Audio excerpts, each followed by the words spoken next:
మహాదేవుడు, ఆయన మహిమ గల దేవుడు, ఆయన సర్వశక్తిమంతుడు, ఆయన జీవము కలిగిన దేవుడు, మరణించిన వారిని కూడా లేపగలిగిన దేవుడు. ఆయనను మరణము ఆయనను మరణించలేదు. ఆయనే నిజమైన దేవుడు, ఆయనే నిజమైన రక్షకుడు, ఆయనే శివాధిపతి. ఆదిలో ఉన్న దేవుడు ఆయన ఇప్పుడు ఉన్నాడు, అప్పుడు ఉన్నాడు, ఇప్పుడు ఉన్నాడు, ఆయన ఎప్పుడు ఉంటాడు.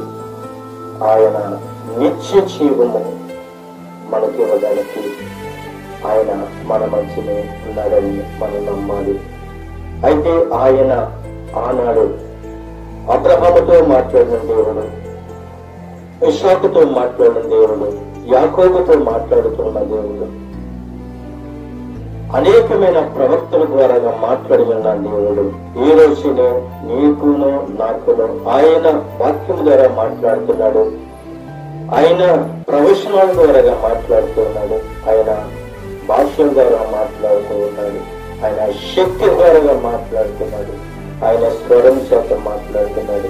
ఆయన కళల ద్వారా మాట్లాడుతున్నాడు.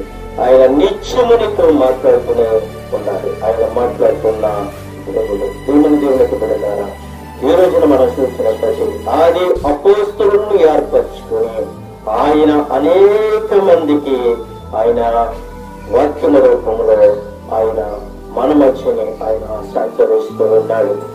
ఆయన అనేక మంది ఆది అపోస్తలులను దేవుడు ఏర్పరచుకుని మీరు సర్వలోకమునకు వెళ్ళి సర్వ సృష్టికి మీరు సువార్తను ప్రకటించండి ఆయన ఇద్దరిద్దరుగా ఆయన ముందు మరి 12 మందిని ఏర్పరచుకున్నాడు. తర్వాత 70 మందిని ఏర్పరచుకున్నట్లుగా మనం చూస్తూ ఉన్నాం. అయితే ఈ రోజుని నీతో నాతో ఆయన మాట్లాడుతూ ఉన్నాడు. ఆయన నీతో నాతో మాట్లాడి నిన్ను నన్ను కూడా ఆయన పంపిస్తూ ఉన్నాడు. ఆయన బిడ్డల యొద్దకు పంపిస్తున్నాడు. ఆయన యొక్క ప్రజల యొద్దకు పంపిస్తున్నాడు.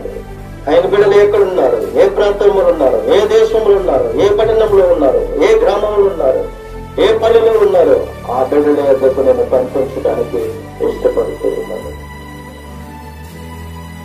ఆయన బిడ్డల యొద్దకు పంపించినప్పుడు నీవు సిద్ధపడి ఉండాలి. అపోస్తలుడైన పౌలు కూడా సిద్ధపడ్డాడు. ఆయన 3 మిషనరీ యాత్రలు ఆయన జరిగించాడు. అనేక మంది ప్రజలకు